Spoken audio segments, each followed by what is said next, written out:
حقیقت ہے کہ بیسیکلی ہم اخلاقیات کے لحاظ سے انحطاط پذیر ہیں. کوئی بھی پاکستان میں ایسا شعبہ نہیں ہے جس کے اوپر ہم فخر کر سکیں کہ ہم اس میں پروگرس کر رہے ہیں اور دنیا کے سامنے ہم یہ بتا رہے ہیں کہ ہم بہت بڑا ملک ہیں اور اچھی سمت میں چل رہے ہیں. اور ایک یہ بدنصیبی ہے، ڈیفینیٹلی ہم نے اس کو ٹھیک کرنا ہے، کیونکہ اگر ظاہر ہے یہ ہمارا ملک ہے، ہم نے اور ہمارے بچوں نے اسی ملک میں رہنا ہے، اور جب تک ہم ان شعبوں کو بہتر نہیں بنائیں گے اور اس قابل نہیں بنائیں گے کہ یہ ہم اس پر فخر کر سکیں تو ظاہر ہے ہمارے لیے یہ مسائل بڑھ جائیں گے. زاہد خان صاحب، کیسے بہتر کیا جا سکتا ہے ساری صورتحال کو؟ دیکھیے جی، ایک ہمارے معاشرے کا سب سے بڑا جو وہ ہے، اور وہ آپ کو میڈیا پہ زیادہ، کیونکہ آج کل لوگ میڈیا کو بہت زیادہ دیکھ رہے اور اس کو زیادہ بلیو بھی کرتے ہیں. دیکھیے، میں آج مثال کو، اگر کوئی دہشت گرد ہے، میرے گاؤں میں یا ایک شہر میں 2 دہشت گرد پیدا ہوئی، یا یہ میچ فکسنگ ہوا، یا جو ان کا جو ہیڈ ہے آپ کا بورڈ کا کہتے ہیں وہ کرپشن ان چیز میں والے، ہمارے سوسائٹی کا کیا برس بنتا ہے کہ ہم اس کا سوشل بائیکاٹ کریں، اس کی فیملی کا سوشل بائیکاٹ کریں.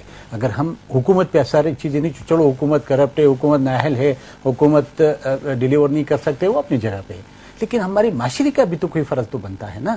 ہم کیا اپنے آپ کو اچھے بنا سکتے ہیں؟ اس کے طریقہ یہ ہے کہ ہم سوشل بائیکاٹ تو کم سے کم کرتے. ایک بندہ دہشت گردی میں پلا ہوا، ایک بچہ جس گھر سے نکلا، جس کے بم اپنے اوپر باندھا اور جا کے اس نے 100-200 بندے بے گناہ مار دیے، تو اس خاندان سے ہمارے سوشل بائیکاٹ کرنی چاہیے کہ نہیں چاہیے؟ اگر ہم کریں گے تو آئندہ کے لیے دوسرے ڈریں گے، وہ کہیں گے کہ دیکھیے یہ معاشرہ جاگتا ہے، یہ معاشرہ یا یہ قوم یہ خوددار ہے، یہ قوم دیکھتا ہے، یہ برا اور اچھے کو سمجھتا ہے. جس طرح کے سیالکوٹ کا واقعہ ہوا، ابھی کتنے یار وہ 2 بچے تھے جن کو مارا جا رہا تھا، اب جو ہزاروں میں لوگ کھڑے تھے جس میں، اور وہ جو دہشت گرد طالبان میں، اس میں کیا فرق تھا؟ وہ بھی ایک بندے کو ذبح کرتا تھا، اسی طرح لوگوں کو اکٹھے کر دیتا، یہ خوف ہراس پیدا کرتا تھا. اس طرح ان لوگوں نے بھی کیا. اب اس میں معاشرے کا، ابھی وہ حکومت یا تھا یا نہیں تھا، یا حکومت کام کرنا تھا، معاشرہ ہمیشہ کے لیے اٹھتا تھا، عوام اٹھتے تھے اور ان لوگوں کا ہاتھ روکتے، لیکن نہیں کیا.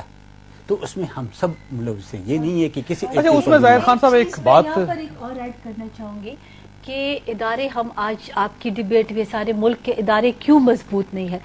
ادارے اس لیے مضبوط نہیں ہے because there is a constant military intervention after each 2-3 years, جس سے ہر کوئی، آپ کبھی بھی 5 سال ایک جمہوری حکومت، خواہ وہ جس طرح بھی ہو، آپ اس کو وہ نہیں چل سکتی. کچھ اور ایک مارشل لا، کیونکہ اس کے پیچھے بڑے وجوہات ہوتے ہیں. مارشل لا 10-12 سال آتا ہے، تو کیا وہ 10-12 سال جب آپ کہتے ہیں کہ جی اس میں کریڈیبلٹی نہیں ہے، اس میں کرپشن ہے، اس میں کچھ نہیں ہوتا، لیکن اس کو ایک کلیئر سٹانس ملتا ہے اتنے سال کا، ادارے آپ کے وہی ٹوٹ جاتے ہیں جس ملک میں جس دن ایک ڈکٹیٹرشپ آتی ہے. پھر جون سی جمہوری حکومت اس کو چلاتی ہے 2.5 سال 3 سال بعد. ایک یہ آپ کے ملک کا گراف ہے. اس میں آج اسی لیے ہم 60 سال بعد اس پوائنٹ پر پہنچے ہیں کہ ادارے بے شک کمزور ہیں، ہر قسم کے ادارے. اس کی ذمہ دار سارا ملک ہے.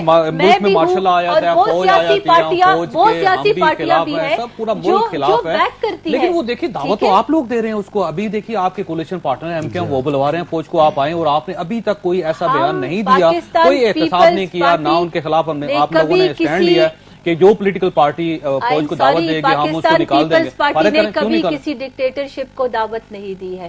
ہر بے شک کولیشن ہے، کولیشن پارٹنر ہیں، ہر پارٹی اپنا منشور رکھتی ہے، اور آپ نے اس کا رد عمل پاکستان میں دیکھا کہ ہر پاکستانی نے اس کو رد کیا. ہر پاکستانی، پیپلز پارٹی نے نہیں رد کیا. پیپلز پارٹی نے کیوں نہیں کیا؟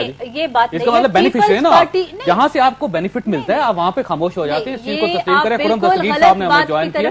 خرم دستگیر صاحب کو میں آپ کے ساتھ شامل کرتا ہوں. میرے خیال میں کسی اور سیاسی پارٹی نے قربانیاں دیتے رہیں گے جی، آپ کب تک گنتے رہیں گے اس کو سارا قربانیاں؟ آپ بے نظیر بھٹو شہید ہوئی، آپ تک آج تک قاتل ان کو گرفتار کر نہیں سکے. پارٹی نے جمہوریت کے لیے زیادہ قربانی دی ہو. یہ قربانیوں کا مقابلہ ہو رہا ہے جی، ہم نے زیادہ قربانیاں دی اس لیے زیادہ حکومت کریں گے، انہوں نے کم قربانیاں دی. زاہد خان صاحب نے کیونکہ کم قربانیاں دی ہیں اس لیے ان کی چھوٹی کولیشن پارٹنر ہے، اور آپ نے زیادہ قربانی دی. آپ کے قربانیوں کا مقابلہ. خرم دستگیر صاحب یہ بتائیے گا، ہم تو 80 سال سے دے رہے ہیں. ایشو خرم دستگیر صاحب یہ ہے کہ بیسیکلی پوری سوسائٹی جو ہے نا اس کی موریلٹی ختم ہوگی. کوئی ایسا ڈپارٹمنٹ شعبہ ایسا نہیں ہے کہ جس پہ ہم فخر کر سکیں، اور حکومت کے سارے ڈپارٹمنٹ سے ہم نے اس کے بعد پہلے ڈسکس کیا کہ وزیر اعظم صاحب نے کہا کہ یہ جو میچ فکسنگ ہوئی اس پہ ہمارا سر جو ہے شرم سے چوک گیا. تو میرا تھیسس یہ ہے کہ صرف یہ ایک واحد واقعہ نہیں ہوا، پوری حکومت ہی اسی طرح چل رہی ہے اور کسی کے اوپر سر جو ہے شرم سے اس سے پہلے نہیں جھکا. جی لیکن جو وزیر اعظم پاکستان ہے شاید ایک عام شہری کے پاس تو یہ بہانہ ہو کہ ہم شرم سے سر جھکا لیں. وزیراعظم پاکستان نے تو یہ قوم کو امید دینی تھی کہ ہم یہ جو بد انتظامی ہے یا کرپشن ہوئی ہے یا میچ فکسنگ ہوئی ہے, ہم اس کا مقابلہ کریں گے, ہم اس سے نمٹیں گے, ہم احتساب کریں گے, پکڑیں گے, لیکن وزیر اعظم کا اگر وزیر اعظم کا بھی واحد رسپانس یہ ہے کہ بے بسی سے شرم سے سر جھکانا ہے, تو پھر وزارت عظمیٰ تو اس معاملے میں بالکل ہی پھر بیکار ثابت ہو رہی ہے. ہمیں وزیر اعظم کو دیکھیں, تمام ایکشنز, یہ تمام ایشوز جن کا آپ ذکر کرتے ہیں, اداروں کی مضبوطی کا, جو حکومت میں لوگ ہیں ان کے پاس شکایت کرنے کا مارجن نہیں ہے.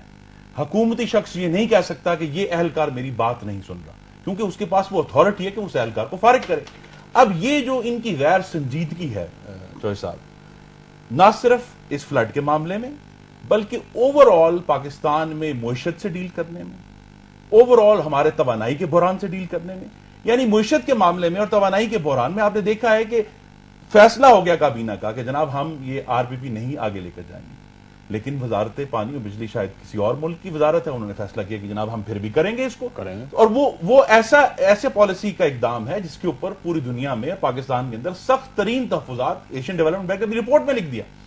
اب اگر